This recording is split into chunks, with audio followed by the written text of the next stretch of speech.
Hello, c'est HR, votre chroniqueur. Alors aujourd'hui, je vais vous parler du nouveau film avec Jessica Alba disponible sur Netflix, Riposte. Avant cela, n'oubliez pas, si vous n'êtes pas abonné, pensez à le faire. Pensez à la petite cloche pour les notifs. Sachez que vous pouvez également me suivre sur Instagram, TikTok et Facebook, toujours avec le nom HRMovieFan. Et surtout, n'oubliez pas de mettre en commentaire votre opinion par rapport au film que je vous présente. Let's go! Ça va toi? Qu'est-ce que tu peux me dire à propos du sénateur Swan?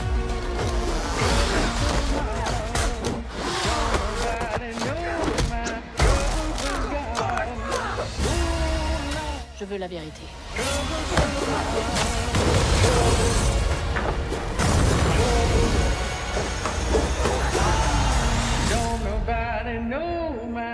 Alors tout d'abord, sachez que ce film a 3 atouts principaux. Les 3 atouts sont Jessica Alba, Jessica Alba, Jessica Alba. Non, bien évidemment, je déconne. Mais on va pas se mentir, le film met en exergue, sur la majorité des plans séquences, l'actrice Jessica Alba.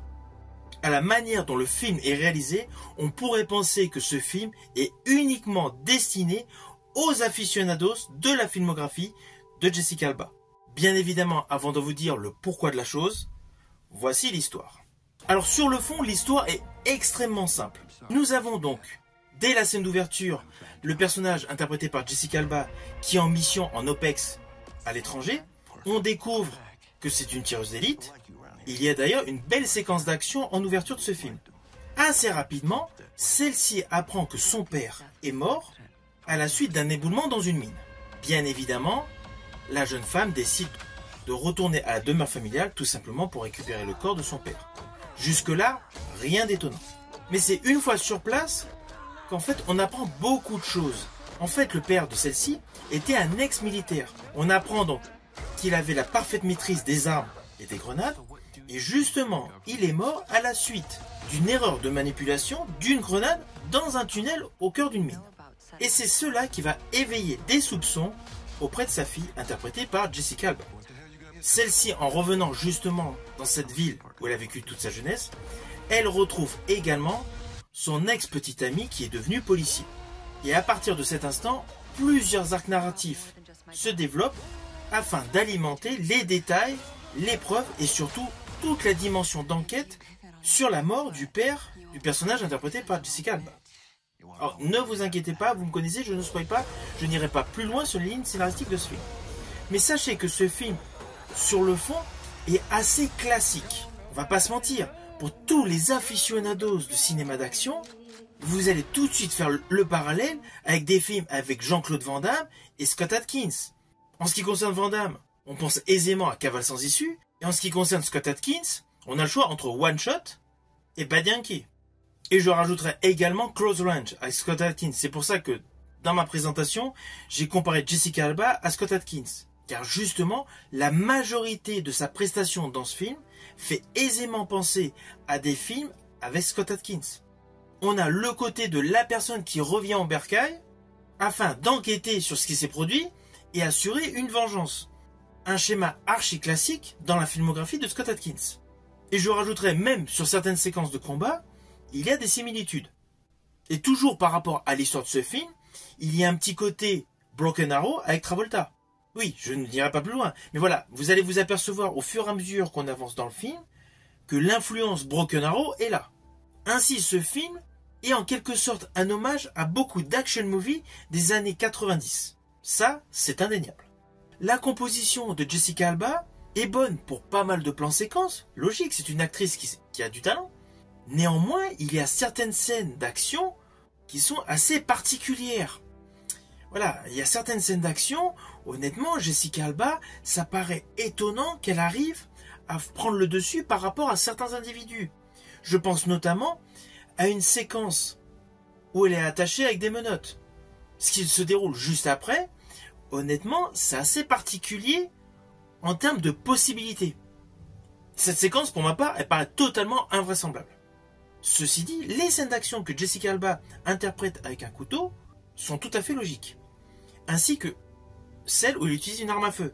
Dès le début du film, on sait qu'elle tire super bien. D'ailleurs, la scène d'ouverture, il y a un travelling qui suit donc une balle. Voilà, on sait que c'est une tireuse d'élite. Mais le côté Castagne, honnêtement, voilà, il y a pas mal de combattants par rapport à elle où cela peut paraître un petit peu bizarre. Et l'autre fait qui est un petit peu pénible dans ce film, c'est le côté obscur. Une grosse majorité de ce film est tournée pratiquement dans l'obscurité. Alors oui, c'est justifié, on est dans une mine, et ça se passe la nuit. Mais du coup, il y a pas mal de plans séquences, pas mal de scènes qui perdent énormément en qualité photo. C'est pour moi le gros bémol de ce film. Sinon, la réalisation est assez classique. Je rajouterais que voilà, les moments d'action sont un petit peu poussifs parce qu'ils arrivent à un moment bien précis après un long moment soporifique. Mais encore, cela peut passer. Alors naturellement, la prestation de Jessica Alba va vous rappeler sa prestation dans Dark Angel. Il y a un côté physique de la même sorte. Je rajouterais même que son côté badass est beaucoup plus similaire à son interprétation dans Machete. Alors oui, ce film a un petit côté survitaminé, mais le problème c'est qu'il y a beaucoup de moments de lenteur. Et l'histoire avec l'homme qui se présente aux élections avec ses deux fils, l'un dans la police, l'un dans le commerce, celui qui est policier était l'ex-petit ami du personnage interprété par Jessica Alba. Voilà, ça, ce côté-là, il est un petit peu tiré par les cheveux. Surtout ce qui se déroule à un certain moment dans le film. Voilà, c'est un peu hasardeux. Néanmoins, le final de ce film est tout à fait logique et tout à fait cohérent. On retrouve d'ailleurs le personnage du policier face à Jessica Alba. Là, c'est totalement cohérent. Mais il y a certains passages dans le film qui sont hasardeux. Et c'est dommage. Je pense qu'il aurait fallu avoir un traitement scénaristique un peu plus édulcoré. Et lorsqu'on parle du passé, voilà, accentuer sur les moments d'émotion, mais de différentes manières. Là, le côté nostalgique dans ce film est un petit peu raté. Car sur le fond, lorsqu'on a vu le film, heureusement que ce film est destiné sur une plateforme. Au cinéma, il aurait fait un échec. Là au moins sur Netflix, ce film a un petit potentiel d'être vu par beaucoup de monde. Mais ce film, s'il était sorti au cinéma, il serait allé directement dans la case échec.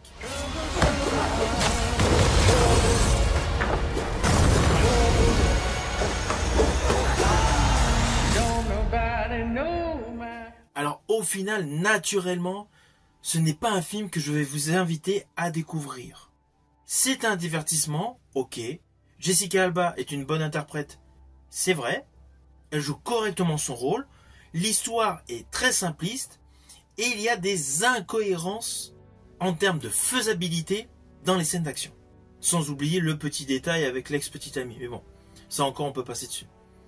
De ce fait, ce film n'est pas un film raté. C'est clair, le film n'est pas raté, il est très bien réalisé. Mais le film n'est pas un bon film d'action. Si vous voulez voir un bon film d'action dans le même style, avec le même registre d'histoire, je vous invite à regarder Close Range avec Scott Adkins. Si vous avez aimé ma vidéo, n'oubliez pas, petit pouce vers le haut, pensez au partage. Quant à moi, je vous dis à bientôt pour une prochaine vidéo.